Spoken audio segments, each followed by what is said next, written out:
The button has been pressed. Oh, shit.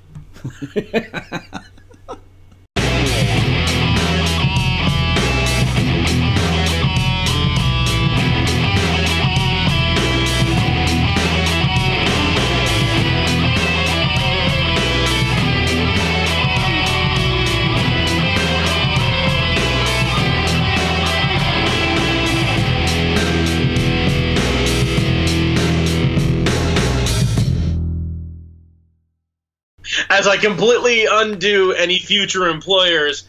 Hello, future employers. I apologize for my language on the internet. Oh, fuck. I'll try not to say anything too terrible, as they immediately like, no, thank you. Need to find myself a company that does not do the internet. It's fine. Just don't tweet about it and you're set.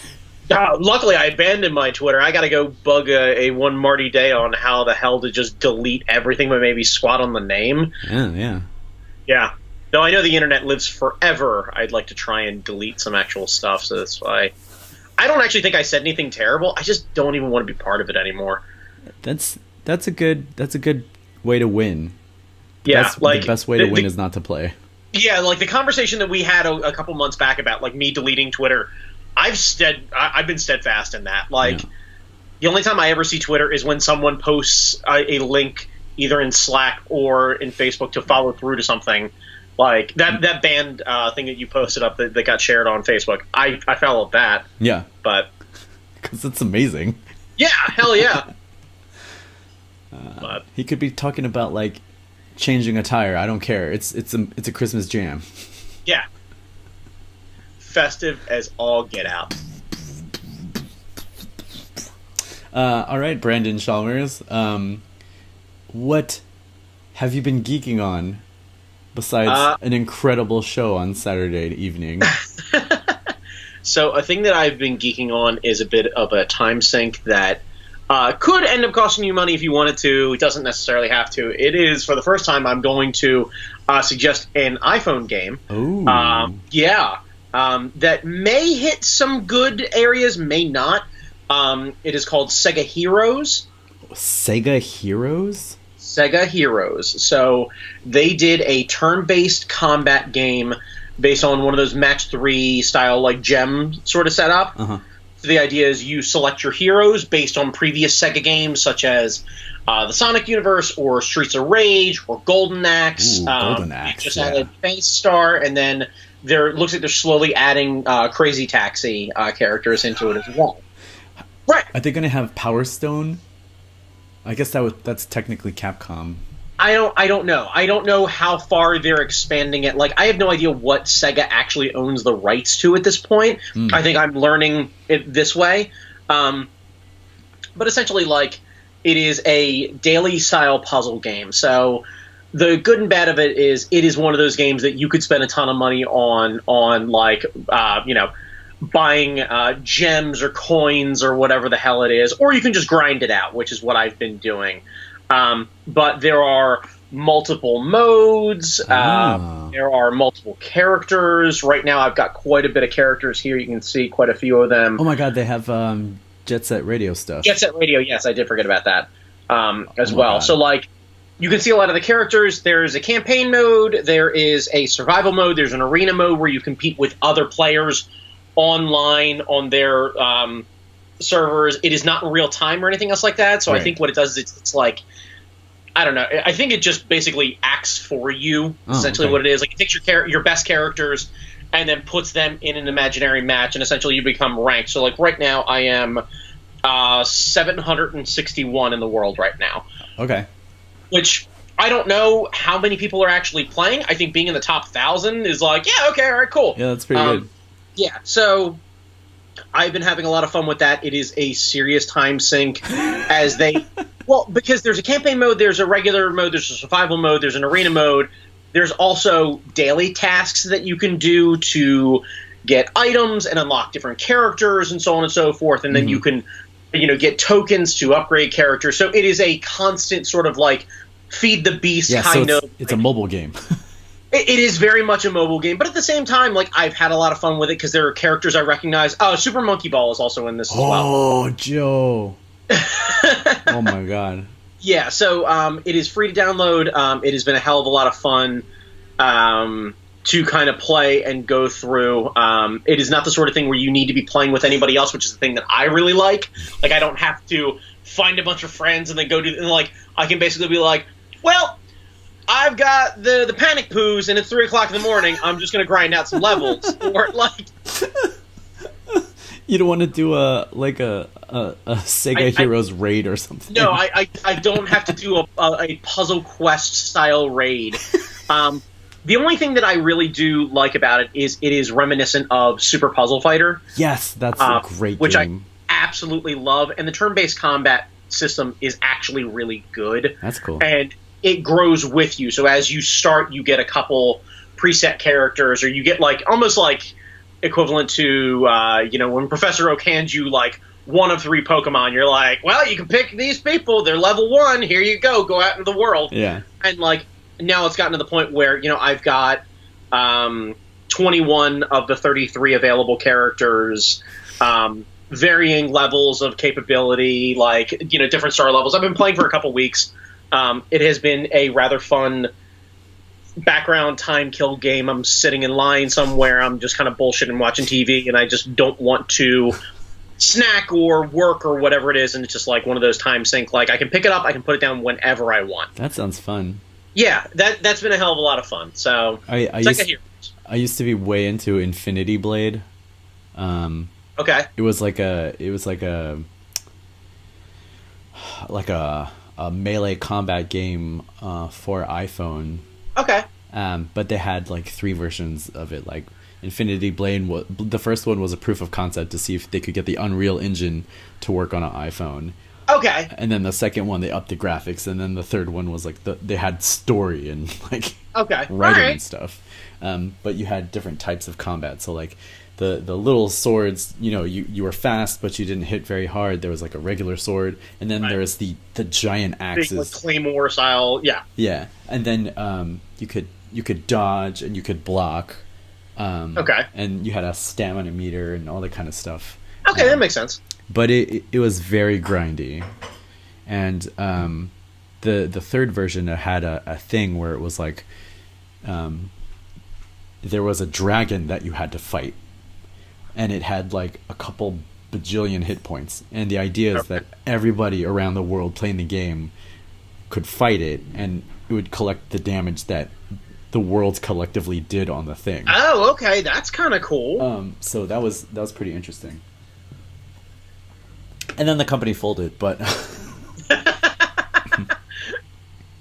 I think they did beat the dragon. But it sounds like the mobile setup where it's like an easy grind to just it's knock super it easy out. to play. It is a one thumb kind of game that is you can literally grind it out. It's a fun like background sort of thing. So if you find yourself in the bathroom, in line, killing time, don't want to deal with family stuff as you head into the holidays, and you're like, boy, I'd really like to do this. And don't get me wrong, this is one of those games where, like, you can play until you run out of gems, or you can pay to get more gems and continue to fucking grind. So, like, if you want to dig into it, and to their credit, I will give them this much. They give away 8 chests worth of stuff a day, plus a bunch of other stuff. Plus, if you've beaten other levels, you can loot them for other things. So the loot procedures has actually been really good. And they've also been doing sales. So like they're doing for the holidays, they're doing like 4 times the gems for a single price. That's awesome. So like they've been. And they've got basically like there's a mega upgrade deal. So there's like little icons that you can collect to then upgrade the different colored heroes, because there's 4 different heroes that you take down based on the color of the actual gem. Mm-hmm. You have to collect things to then upgrade individual capabilities. You can buy for 3,000 gems a massive amount of stuff. So like I'm looking at it here. So like 70,000 coins, 400 of the red things, 400 of like all of this for that one set price. So essentially you could just grind the fuck out of everything and upgrade a ton of stuff. Oh my god, that's awesome. So like it's one of those things where, like, if I got it, like, honestly, if somebody gave me an iTunes gift card because I pay for Apple Music, I'd probably throw every dollar at it at this fucking dumbass game, because I know I'm going to end up playing it while I'm really bored. And it'll probably be something that I replace in a couple months whenever the new thing comes along. Yeah. But the fact that I haven't really bothered to play any other game on my phone recently is a good sign. Yeah. I always wanted that type of grind feature, and I always bring everything back to Destiny whenever we talk about gaming. But like the Destiny app is good for it's better now, but like what I always wanted in year one was the ability to just farm materials, like farm spin metal or farm whatever the hell else, because like farming it in game is boring as hell. Like spending an hour farming spin metal or whatever planetary materials, it was terrible. I would have done that on the phone. I would have done that on my commute to work. I would have done that trying to take a shit, going to sleep, you know, sitting at a con, not making any money. I would be farming spin metal. Not making any money because you're farming spin metal and not making eye contact. Yeah, I'm looking at my phone and I'm farming spin metal instead of trying to make sales. Like, I don't play enough games, so I don't know if there are mobile integrations like that for like a platform game or like a console game or for a PC game. But like farming dumb shit on the phone that would help your character in game. Yes. Yeah, if I could end up having a way to do this but in game or something like that. Yeah, I'm not arguing with you at all. I think it'd be an interesting way to do that, of like play Destiny while you're not playing Destiny. But yeah. I don't know. Or like unlock lore things, or I don't know, just menial tasks that are boring. The problem I think it comes down to is, why do that for no financial gain, which means eventually it's just going to become a pay per item sort of thing. Yeah, cash up, yeah. Right, and eventually I will stop bothering with video games that way. Like, I'll just kind of grow up with video games. I know it. Like, the nickel and diming thing, eventually I'm just going to opt out. So you never subscribed to World of Warcraft? No. No, I'm a nerd, not that kind of nerd. I honestly, I don't like people that much. I don't like playing video games with people that much. I don't like nerds that much, especially. Playing online video games with a bunch of people who happen to be nerds is the special kind of hell that I just do not look forward to. I like Satan, if you hear me, when I get there eventually, sitting me in front of an old laggy PC playing World of Warcraft online with some sweaty nerds who I cannot tolerate, and one of them being one of their 12-year-old kids, is my special kind of hell. Jesus Christ. I can't even say the name of it, but that was one of my... I left Destiny for a month. Oh, Destiny 1. Because I had a buddy of mine who had a friend who played, and they decided to start playing with their 12-year-old kid, and I ended up getting online, and every time I would hop on, and then they'd be on, and they'd be playing, and he'd be in there with them, and eventually, I had to, like, message my buddy, and I was like, hey, two options. Either I'm playing by myself, or I'm going to tell this kid to actually shut the fuck up. So... up to you. I don't give a fuck that he's 12. And, like, he literally was like, hey, bud, so we're going to take a break for a little while. And, like, literally he was like, he messaged me, he was like, set yourself to offline. And I responded back, fuck that, he can know I hate him. Oh, and it was just like, no, I'm not doing it. Like, no. There are specific kids that I enjoy being around. There are specific people I enjoy being around. Yeah. Do not force me to be around your fucking 12-year-old. He's not precious. He's not funny. I don't care that he's learning about the world. The one thing he should learn about the world is I don't fucking like him. The thing that makes me sad about, like, your resistance to Destiny is that we will never again repeat the moment when SRL was around and you were beating the shit out of a guy who makes a living playing video games. That was amazing to me. it's that one sliver of capability that I have, which is why I have personally never paid to get into like the sim racing thing, because I know I'd lose myself in it. I can drive, and I can drive dumb things. I am like the equivalent of like a BA Baracus. If it's got a wheel or handles or something like that, give me like 30 seconds and I am gangbusters. I learned this the first time I drove stick shift, first time I drove a car, first time I drove a Bobcat, first time I drove a boat. Like anything, if it's got a motor, I am game, and I will be doing something dumb with it in no time. Like literally, my favorite moments, I was working doing retail. I had a buddy of mine. He was working for a construction company. We were doing demolition of a house. It was just he and I.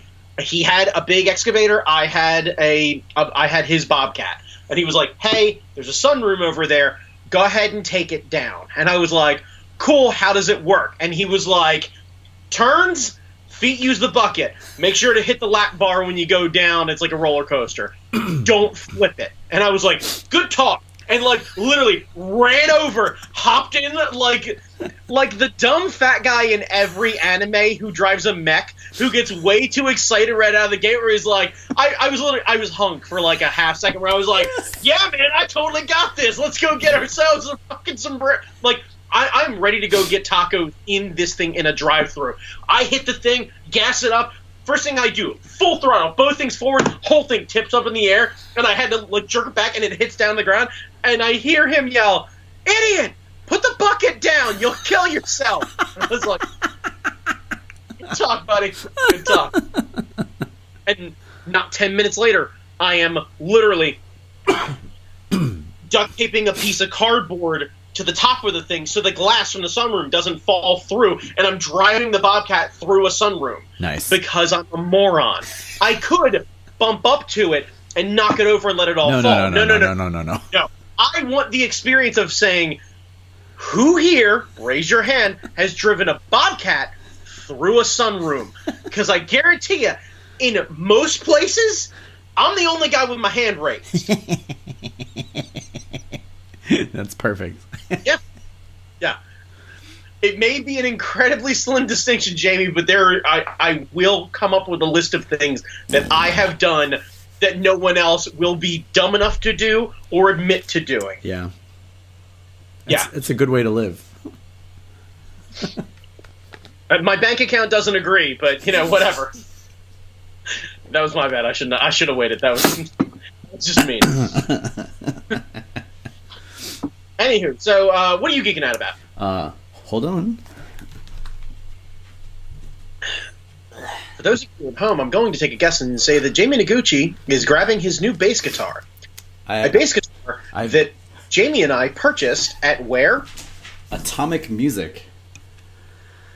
Atomic Music in Laurel, Maryland? Were we in Laurel? I think it was in Laurel.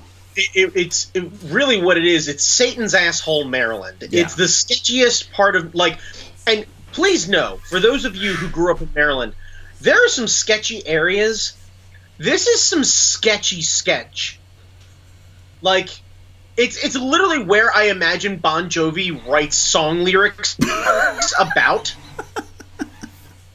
I think we went to the place where he had a 6-string and hock. I'm pretty sure this is where Tommy and Gino worked at that diner where they couldn't get everything right. Mm-hmm. Yeah, like 50 years ago, John Mellencamp would have been, for the worst turn of phrase possibly in any song, sucking on a chili dog.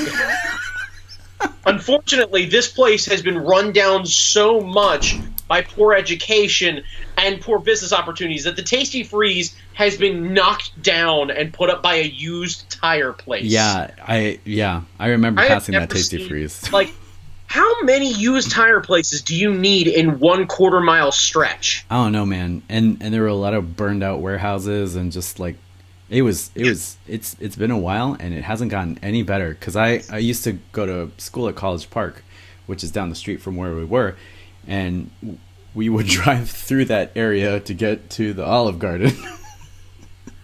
Okay, we should time out here real quick, kids.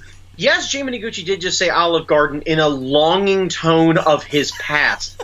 Because the cultural icon that he is, that takes me to go experience new food things that I don't even know what I ate. There are things on menus that I have no idea what it is. He's just like, no, let's go eat the thing. Speaks longingly about the meals that start with unlimited soup, salad, and breadsticks. It's all you can eat, dude.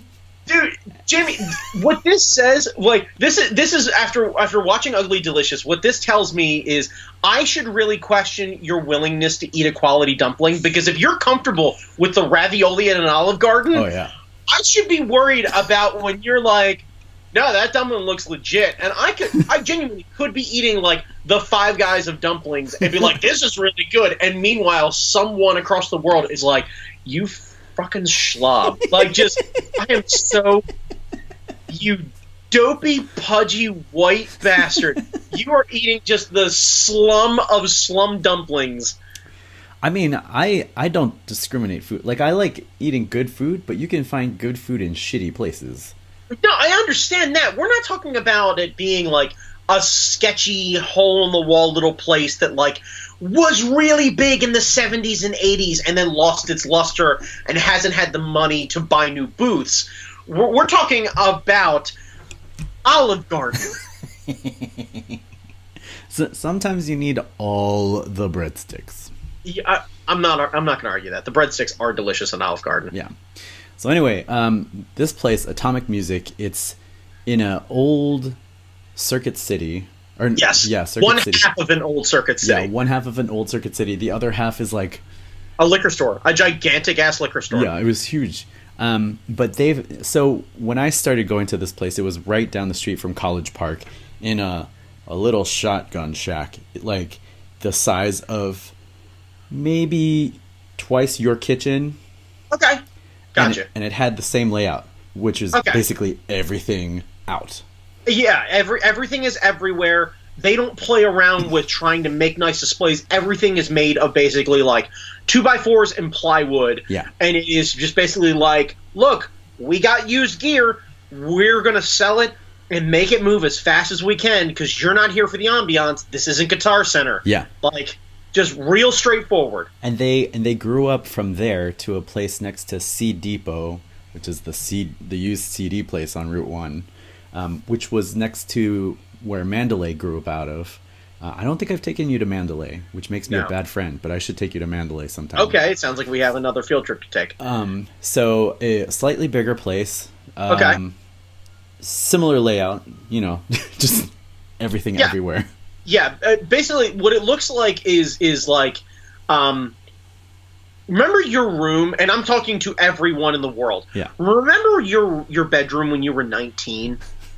Like, when you had just graduated, you weren't 100% sure what you were doing, but, like, there's a lot of stuff all over the place, and you're trying to really find yourself, so you've got, like, keyboards here and, like, computer equipment over there, and you may have dabbled in whatever the like, soldering thing or whatever it is. Maybe you had a woodworking thing, or maybe you just tried interpretive dance, and, like, you've basically got what looks like some sort of weird, like, Spencer Gifts accoutrement all over the place. Yeah. That's essentially what this place is. Yeah.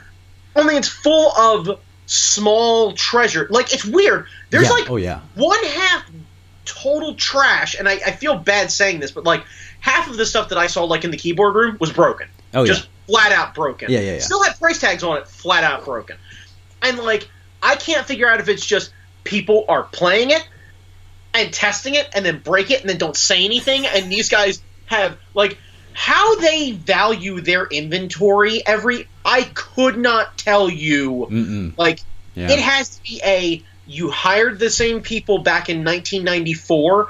Those people are still working there, and it's the only reason you know where everything is. Like, if one of those people dies, you're screwed. Like, if the one dude who helped us died, all of your, I don't know, your symbols are just, they're gone. They're just in the wind. Yeah.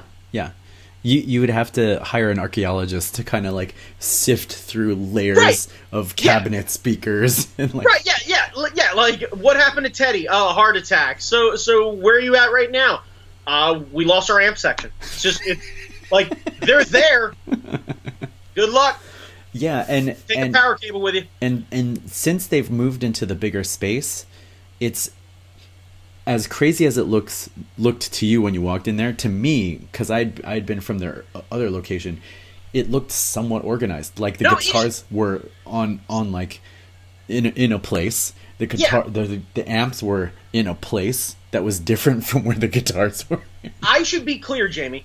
It was organized. Mm-hmm. Genuinely, it was organized. It's a used place. So, like, I grew up shopping for fun at dirt malls, at flea markets. So the idea of things being used, set up on plywood, like, kind of haphazard, my brain is fine with that.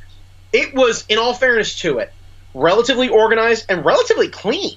Oh, yeah. Like, for all things considered, I wouldn't call the place grody. None of the guitars were, like, collecting dust or anything else like that. No, so, most like, of them were in tune, too. I couldn't tell you, like, if someone goes around and just spot cleans stuff or whatever it is, or they just walk through the place with a leaf blower. Like, whatever they're doing, right, yeah, like, whatever they're doing, it's working. Mm-hmm. Yeah, they've been there for a long time.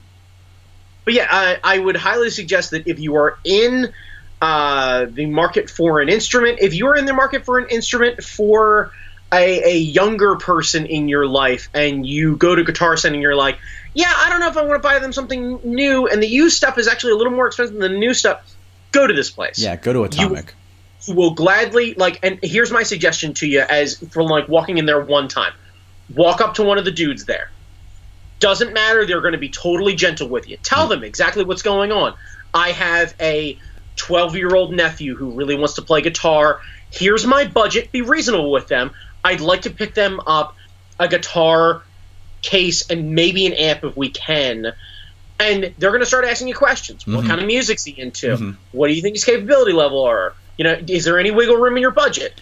And then just work with them. They're going to probably find you what you're looking for within, I'd argue, $30 of your budget. Yeah, and it'll be workable. You can take it home. Yeah. You can record with it. Like I picked this up. We were initially there for Brandon because Brandon has been mulling over the purchase of a bass guitar. And if you are in the mood to buy an instrument and you are near me, please take me with you because I will help you find that instrument. Buy something for yourself. Well, no, I will encourage you. Yes. I will encourage you to buy that instrument. And should sanity overtake you and you walk away saying, no, I'd rather not, then I may end up picking up an instrument. Yeah, I could literally hear, like, the second I brought up the idea of going to stop by that music store and you were game, like, I could hear Molly Hatchet's Flirting with Disaster just playing near you because I just knew something bad was going to happen. I love Atomic. That's why I don't go there as often as I should. No kidding. Me and Johnny used to hang out there all the time, and, like, our friend Johnny, he's a professional photographer, but at one point he owned a recording studio. So me and Johnny would just hang out at Atomic, like, meeting musicians and talking them up and saying, hey, we have a recording studio, you want to come back? And we would get gigs from there and just hang out and try out different instruments. We would swap things there. We would sell things, buy things. I mean, it was great. And then we graduated. But yeah. But anyway, I mean, it was fun going back. I'm glad you got that experience. Yes, I am too. So to cut through all of that, you bought yourself a bass guitar. I got myself a bass guitar because I record music, but I don't. Of the many implements that I have around, I do not have a bass. And you can get away with doing that if you're recording because you can, you know, set up your MIDI instruments and use a keyboard and all that kind of stuff, but it never feels right, which is a weird thing to say. No, I think you're right. Now, I think it also doesn't have the same tone and resonance as some other things. Like, you can get close, but yeah. And I have a guitar, so I could pitch an octave lower through the MIDI and all that kind of stuff, but it doesn't feel the same. So I've been wanting a bass to kind of beef up the bottom end of my tracks, my hot tracks that I'm gonna drop in 2019. Yeah, like the actual entrance song for this podcast, recorded by Jamie Noguchi. Yeah, in his home. Yeah. Yeah. But yeah, so having a bass rounds out the capability. And if I ever wanted to start up a terrible band idea that I have, we have instrumentation. Although I don't have a bass amp, so that might be a little bit tricky. We can solve that problem. But I had this idea of like doing covers of 80 songs, but just like instead of veiling the lyrics with clever, the way they do, like veiling the cleverness of the lyric, just say what it's about. Like Hot for Teacher would be like, he's underage or something like that. Yeah. Or like I don't know how we're going to sing She's Only 17 as statutory rape. Yeah. But doing those type of covers where it's just singing what the song is actually about. They fucking yeah. She's only underage. Yeah, and the recorded version of it is like, she is underage, and then you get the record rip. So scratch. Like the covers would only be like 2 minutes, but. Okay. Let's just pick a Saturday and let's do that instead. Yeah. But yeah, I think it's this is where you talked me into getting rid of some of the furniture in my office and buying myself a drum kit is really what it comes down to. Drums are fun. Yeah, I know. It's more of the realization that I live in a duplex, so my neighbor may not love it so much, but I could get electric drums. They make there's a oh god, who's the drummer from The Roots? Questlove has a drum set, like a signature drum set that's affordable. It's sold through the Guitar Center, and it's a mini kit.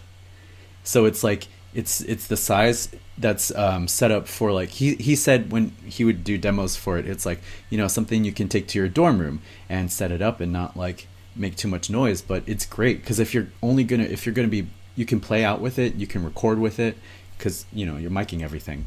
The other way you could do it is the electric drum kit, which is a lot more expensive, but there are options. Okay, all right. Or you could just rock a drum machine. We could do that. Questlove pocket drum set. Yeah, and his demo of it is amazing. It's phenomenal, and it's simple. It's like.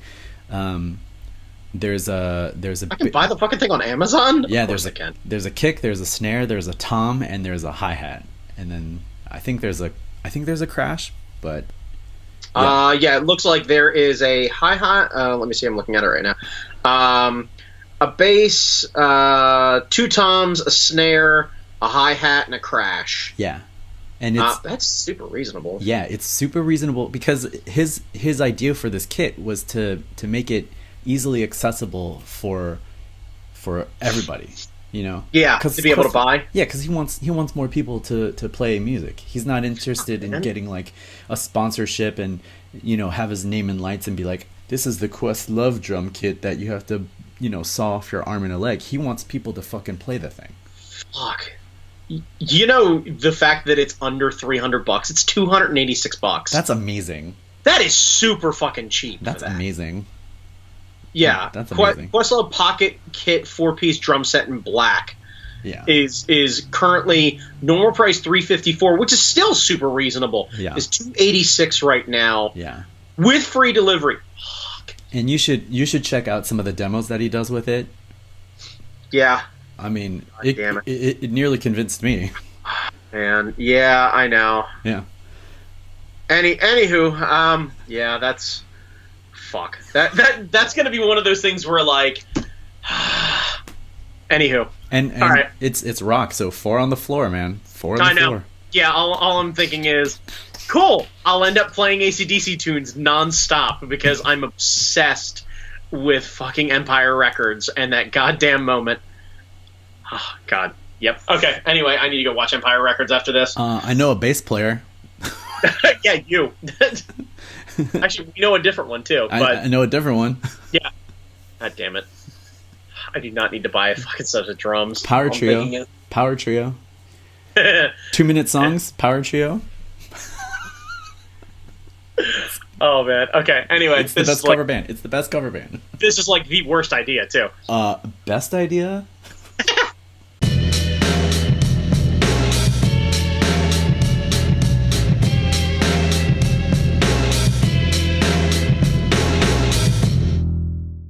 Anyway, Jamie Noguchi, what are we talking about today so we don't get lost in you trying to talk me into buying things? God damn you. So it's been a while since we've actually had a topic to talk about.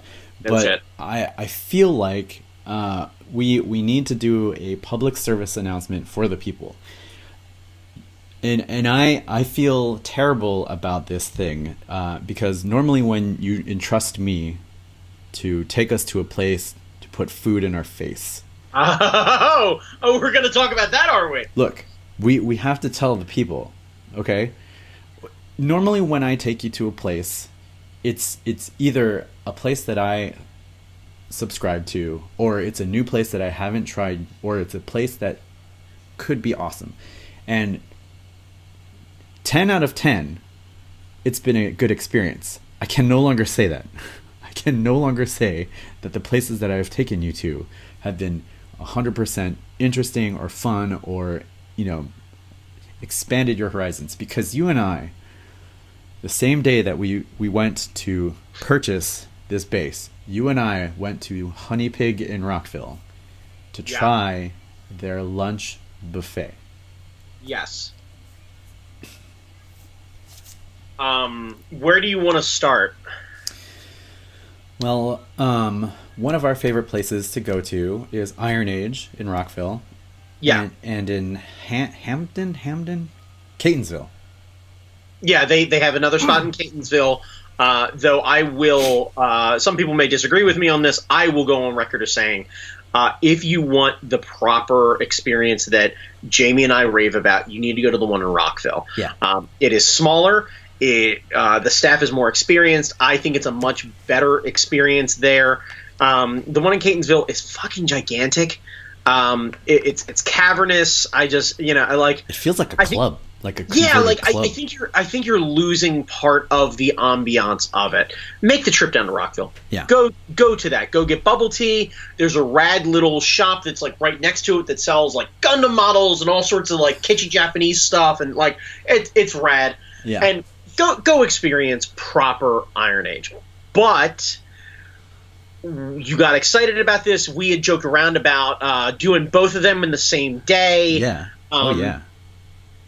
And after part of me half debated doing that after it, but I was so defeated. It felt real bad, didn't it? Food experience, yeah. That I didn't want to go to Iron Age afterward, because I thought I was going to be piling good food on top of bad food. Yeah. And I should be clear here: the quality of the products that were at Honey Pig, we're fine. Yeah. None of the stuff looked bad. No. None of it was everything was fresh and everything was very clean and everything was presented properly. The staff was totally fine. Yeah. I think the problem that I have is maybe it's with Honey Pig's model, maybe it's with their menu selection, maybe it's because I have one idea of what I want in my head and Honey Pig is not it. And I'm 99% sure that's it. There are going to be a lot of people who will end up seeing this, or if I have a conversation with them, would be like, no, I love Honey Pig. And I think it's a separation for me. When I think Korean barbecue, I think beef.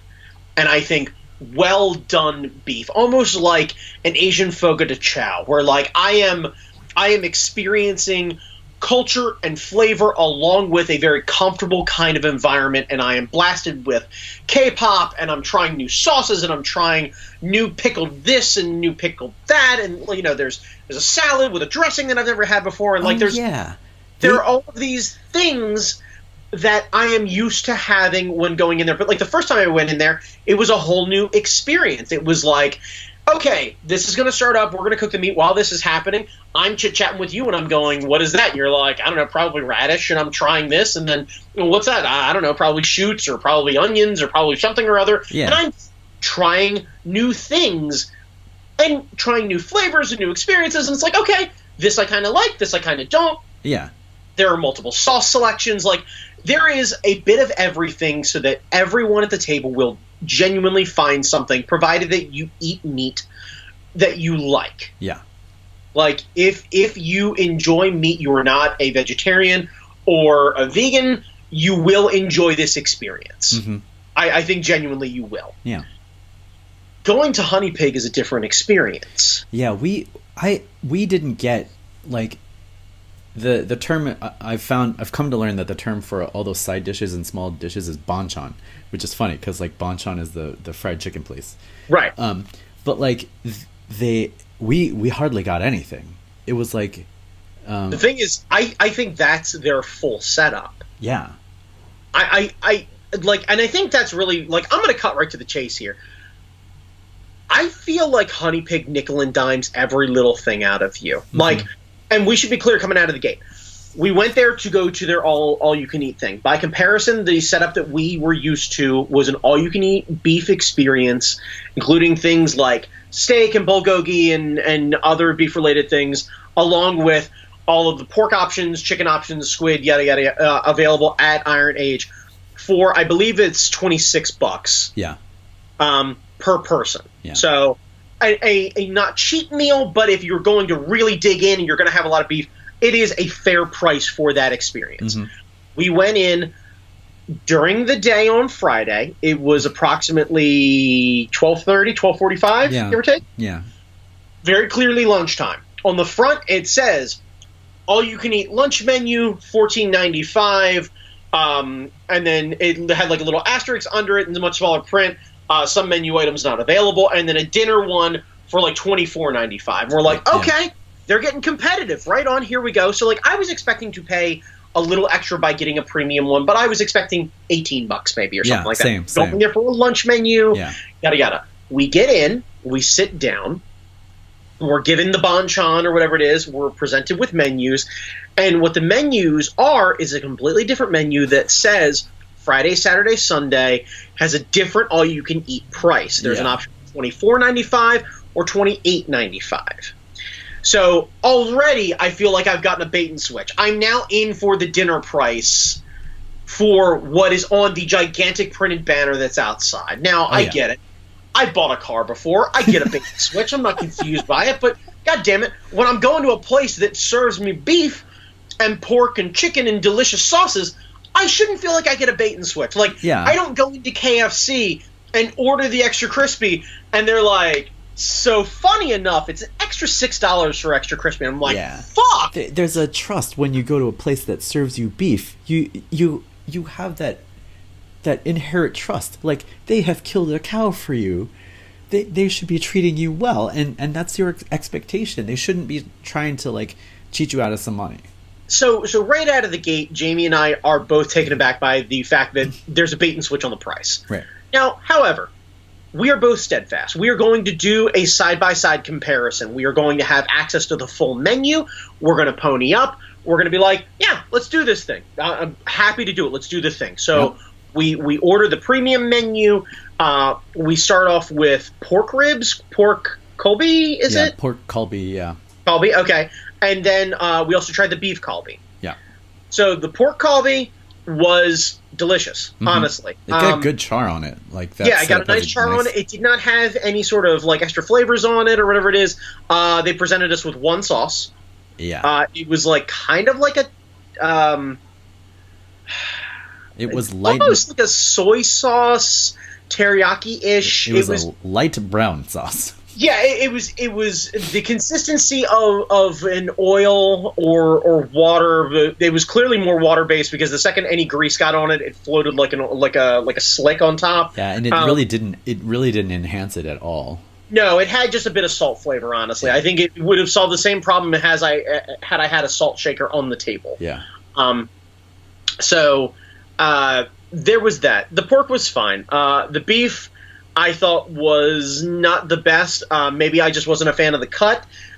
They served it with the bones, which in turn Jamie and I both chewed the crap out of and burnt the shit out of ourselves with. Bones retain heat. I had no idea. I kind of had an idea, but I was still not prepared.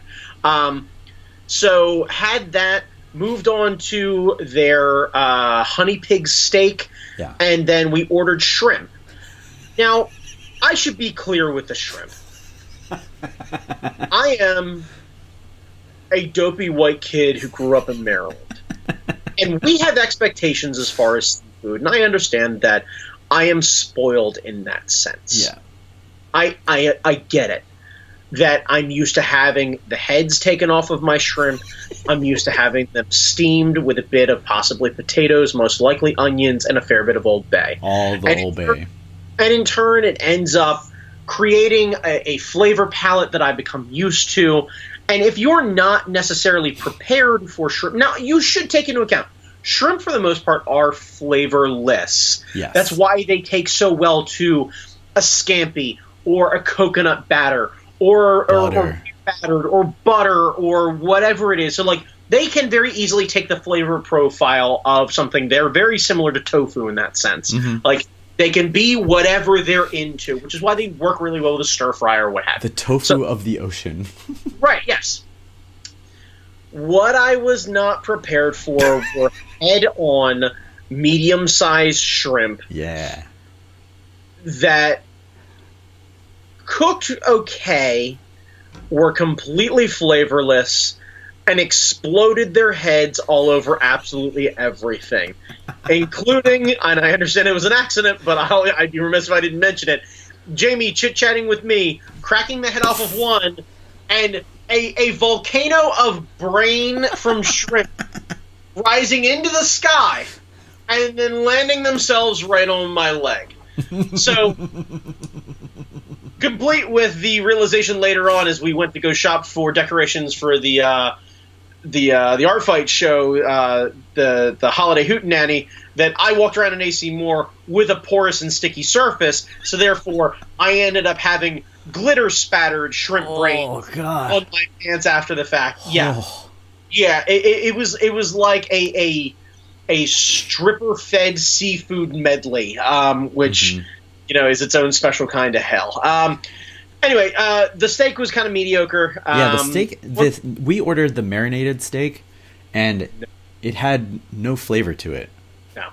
It just no. It wasn't marinated. And the only other sauce we got was this hot sauce that this kid stopped by our table, and he looked at us and was like, y'all want some hot sauce? Right, yeah. Like, yes. I think he was kind of doing the math of like, yeah. And what I could describe it as is almost similar to like a chili oil. Mm-hmm. But super mild. Similar consistency, super mild, but like clearly they had cracked some dried red pepper flakes into the thing or something like that, because it had some bits floating around in it, but honestly really disappointing. It was not. They were that heat. It had no heat. Now, bear in mind, Jamie and I went into this thing with the best of intentions, and usually when we go to an all-you-can-eat place, we shut that mother down. Mm-hmm. We both decided to leave after that. Yeah, it was like 2 plates. Yeah, we had technically 4 different things, but it was such a mediocre experience, complete with other things like they nickel and dime you for everything. The sodas all come in cans. There's a big sign, not in the front, not on the menu, not anywhere, but like written on the wall that if you order something and don't finish it, you may be subject to a $10 food waste charge. And while I understand that that's kind of a thing, I think it may send the wrong message to people. And it's very antagonistic. It felt like more of this bait and switch kind of idea. And I think for me, Honey Pig is the sort of thing that I need to go and try like their bacon sampler or whatever it is, where like I get the different cuts of pork or whatever, and like I can feel more comfortable eating whatever it is because I can kind of determine that sort of thing. Yeah. I don't think it is the same thing as an Iron Age. Yeah. So I would say, if you said, hey, Brandon, would you go back to Honey Pig? I'd say, yeah, but I get to order what I want. And I think genuinely I'd end up spending more there than I would at Iron Age and still not having as good of an experience. Yeah. And would I do the all-you-can-eat? No. Absolutely not. No. And I think because of the price structure at the Honey Pig, like if we ordered off the regular menu, the price would start at like $25 for a tray between the two of us.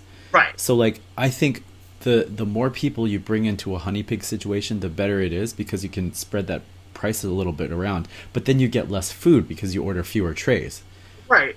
So it's like, I don't know. And then I end up having to buy drinks per can, and then I get charged for that, and like and I'm not talking about beers. I'm fine with paying for beers. I understand alcohol is a premium thing, but like, it's Coke. Get a fountain machine. Yeah. Honestly, like, just stop it with that. Get a fountain machine. Yeah. Stop nickel and diming me. If I'm paying $28 for a meal, I shouldn't have to pay $3 for a Coke. Yeah. Like, I hate to say that way. I shouldn't. Yeah, and I think if we had the same the same size party as the guys next to us, I think it might have been a better experience, maybe. I think, honestly, had we had a party that big, and especially people who had never had Korean barbecue before, we would have taken them to Iron Age, and we wouldn't have wasted our time experimenting with that. That's true. And that, I think, is the most telling sign of a sort of... I would not willingly... Like, I've been trying to talk my mother-in-law into going to Korean barbecue for quite some time. I would not take her to Honey Pig. No.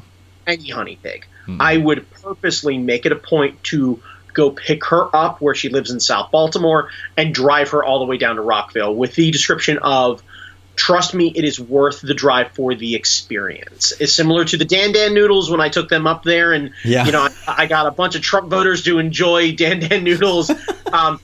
I think having that proper experience and having it from people who actually know what they're doing are really important. Yeah. I almost wonder that, like, if Honey Pig has gotten to the point where it's corporate enough that it has, like, I noticed there was a lady who seems to be their spokesperson. There seemed to have been a lot of, like, corporate branding. I have no idea how big Honey Pig actually is as, like, a corporate entity, or if they're owned by something else. I think they're a nationwide chain. Well, we have the internet; we can look it up. But I think I'm doing that right now. Keep going. I think there are more Honey Pigs than there are Iron Ages, and I think the all-you-can-eat thing is a new feature to their menu, because we've been to Honey Pig before up in the Baltimore Catonsville area, and there wasn't an all-you-can-eat option. It was just you order a bunch of trays and then split it amongst your friends and stuff like that. So I think the only reason why they did all you can eat is because Honey Pig is killing it, or because Iron Age is killing it. Right. So there's 4 locations, it looks like, so far. There's Annandale, Virginia, Centerville, Virginia, Ellicott City, Maryland, and Rockville, Maryland. Now, Ellicott City is the one that I had been to previously. City, yeah. And then Rockville is the one you and I went to. So it looks like just the 4 locations. Okay. Man, they had a lot of corporate branding. I'm going to double check Iron Age while you vamp here. Yeah. But I'd heard of Honey Pig. I think Honey Pig has been around before Iron Age because I've heard of it from other people. I know that is true. At least to my knowledge, that is true. It looks like, I believe there are 3 Iron Age locations. Man, that needs to be the place where we start to fight. So there's apparently an Iron Age in... Oh! Iron Age is breaking out. They got 5 locations, son. Rockville, Baltimore, I think the Catonsville one, Kennesaw, Georgia, Duluth, Georgia, and Centerville, Virginia. Wow. They break it into the South. Wow. Jamie... Okay, so here are 2 things that I'm curious about right now. How white are the ones in Georgia? Yes. Or are there secret hidden Asian communities in Kennesaw and Duluth, Georgia that we don't know about? That there may be a southern trip that needs to be taken to experience. Fuck! Could we end up getting that weird mix of, like, Cajun and Vietnamese? That's possible. Viet Cajun? Viet Cajun? Yeah. I wonder if it travels that far north. Shit. I thought we had to go to Houston for that sort of thing. Man, now you got me curious. Because I know there's a large Korean community in Virginia, and I know there's a large Vietnamese community in Virginia. So, like, Eden Center, that's near where Audrey's parents live, is a huge. It's like little Vietnam. It has a whole bunch of great places to eat and all this kind of stuff. And I know further down there's like a little Koreatown type area, which is where the block is, and where that I think that Iron Age is near all of that stuff down there. So there might be like a hidden area. I think that's actually what we need to start filming. I think we need to go find hidden Asian communities. It can be like, here's the thing. It can be like one part diners, drive-ins, and dives. It can be one part like opening up people to hidden gems in their community. Like, if you don't know that you can get proper pho or bulgogi or whatever the thing is. Like, if we can get people to move away from General's Chicken and move into something else, even if it's just every so often. Yeah. I wonder if there's like, there has to be other hidden Asian communities about the country where we can just like head to, we come to find out, Butte, Montana has a like hidden area there where like there was like a small community that came over with, I don't know, like it could be super old school, like the railroads or something like that, and people just decided to set up roots and just stick around because they like the big open country. And come to find out, there have been people there that are like passing down recipes of like Szechuan food forever. And like we end up experiencing like legit, ridiculous Szechuan food in the middle of like Big Sky country. That would be awesome.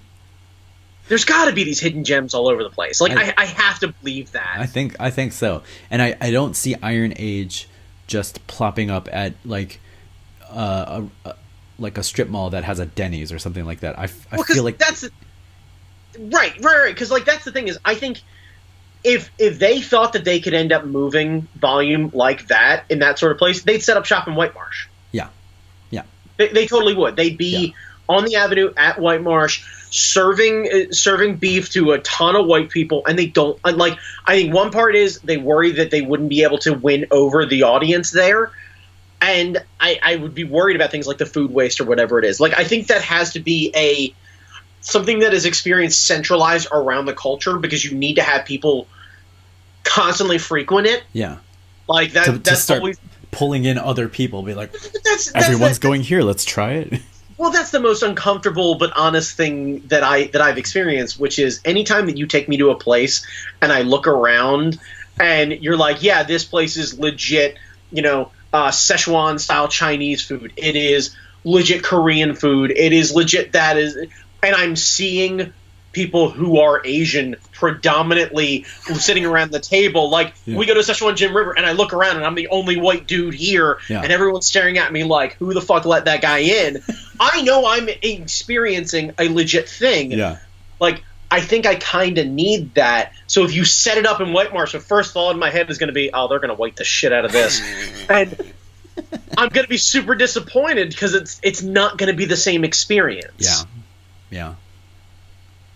It'll just be like 9 kinds of bulgogi, and next thing you know, it'll be like Philly cheesesteak bulgogi, and they'll have, you know what I mean? Like, we'll fucking ruin it because we always ruin it. Like there's the sushi buffet that I go to sometimes because it's just awful, but sometimes you just need to fill your face with stuff, and they had this thing called a Philadelphia roll. Oh yes, and it's like smoked salmon and cream cheese in rice and stuff, and I'm just like, this is vile.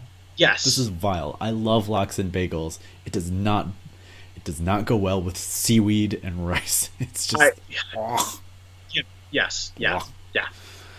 I don't understand. Please keep all forms of cheese away from my sushi. Yeah, like just as a general rule, because I don't view lox as sushi. No. Like I genuinely don't. Yeah. Well, this thing is like, I think if you were like, oh, this is a roll that has this and this and then smoked salmon in it, I'd be like, oh, okay.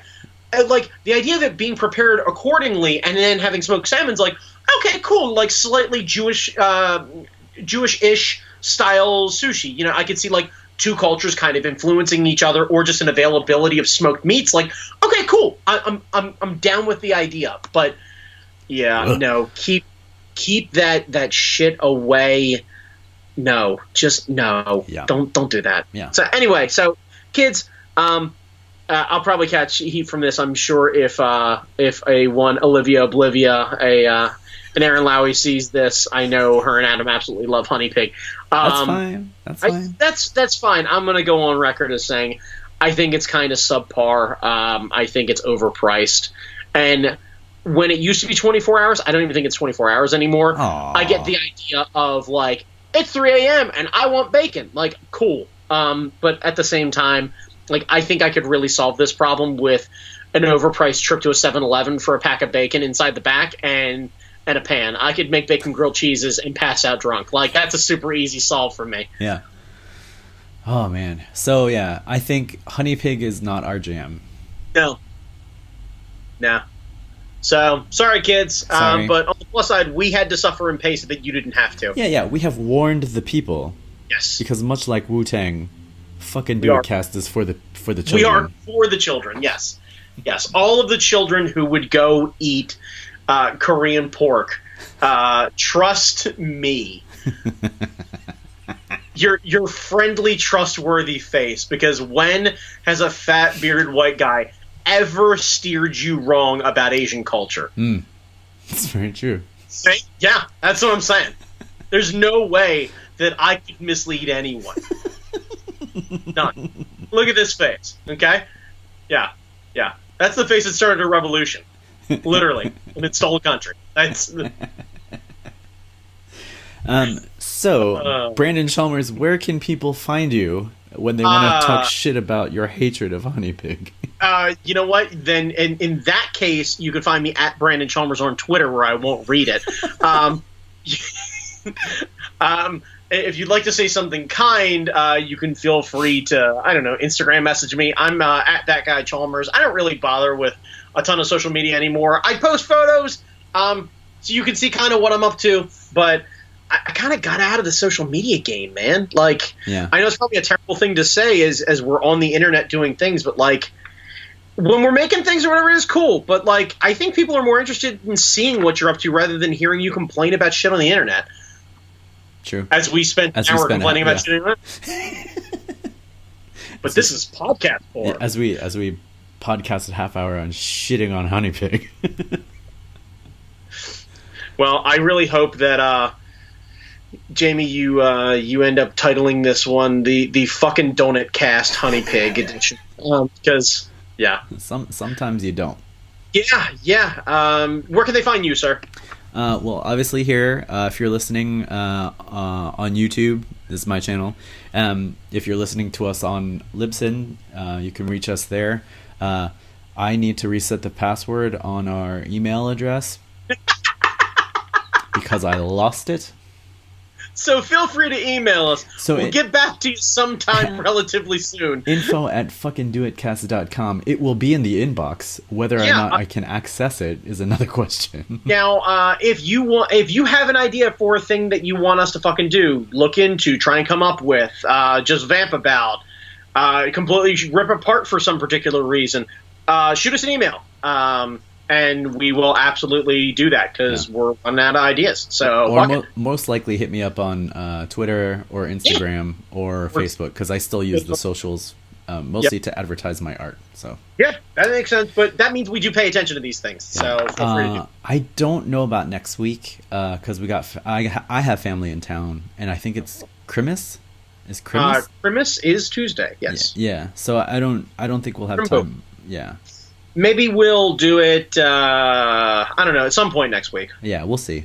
We'll try and get one in the can at some point next week. Maybe we'll do, maybe we'll figure something out maybe this weekend or something like that. We'll work it out. Yeah. Yeah, so. All right, bye. Bye, kids. If I don't see you, have yourselves a wonderful holiday. Don't buffet at Honey Pig.